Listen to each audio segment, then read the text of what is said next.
The Fat Controller's engines love their work. Gordon likes pulling the express. Thomas likes his branch line.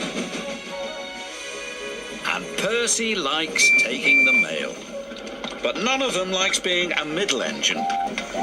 It's no fun being stuck in the middle. One morning, Percy was cheerfully collecting coal trucks from the smelter yards where Harry and Bert worked. They like to play tricks on steam engines. Percy didn't want to fall for their tricks again. But before he knew it, he was stuck in the middle. "Oh, bother," chuffed Percy crossly. "Little green piggy in the middle," Harry teased. Percy's driver was cross. With trucks in front of him and trucks behind, Percy had to go slowly. James was in the yard when Percy steamed slowly by. "It's Slow Coach Percy," James laughed. "You wouldn't be laughing if you were stuck in the middle." Percy fumed, and he fumed all the way to the coaling plant.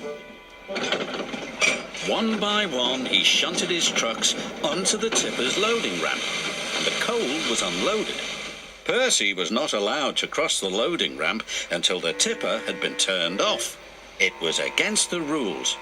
But as soon as his driver and fireman left, there was trouble. Henry arrived to pick up coal. He bumped into the trucks, and the trucks bumped into Percy.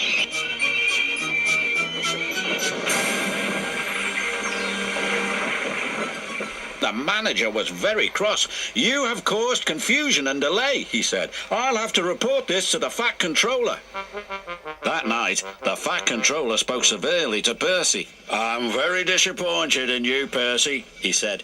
"Sorry, sir," Percy said sadly, "but it wasn't my fault. It's because those diesels made me a middle engine." "Nevertheless, you will shunt trucks in the yard until I can get to the bottom of this." "Pa," said James, thinking no one could hear, "I could handle those diesels with bent buffers and a busted boiler." "Then you will do Percy's run to the smelter." "Yes, sir," said James.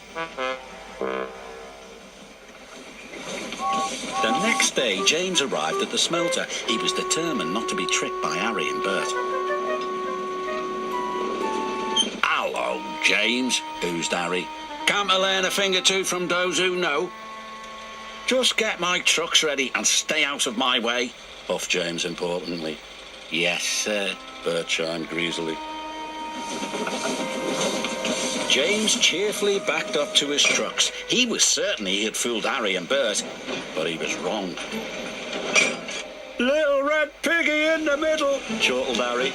"Just like Percy," jeered Bert. "I am not like Percy," puffed James. "I am not a middle engine, and I'm not moving." And he didn't. When the Fat Controller heard the news, he sent Percy to fetch James. This made Percy happy. He buffered up to James and took him along with all the trucks to the docks.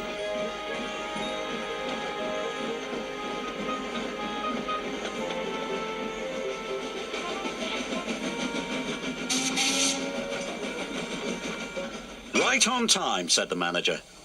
"But what is that big red engine doing in the middle?" "Learning," Percy replied. "Learning what?" "Learning to be a middle engine." James covered himself in steam, hoping no one would recognize him. But it was no good. There is only one big red engine on the island, and everyone knows his name is James.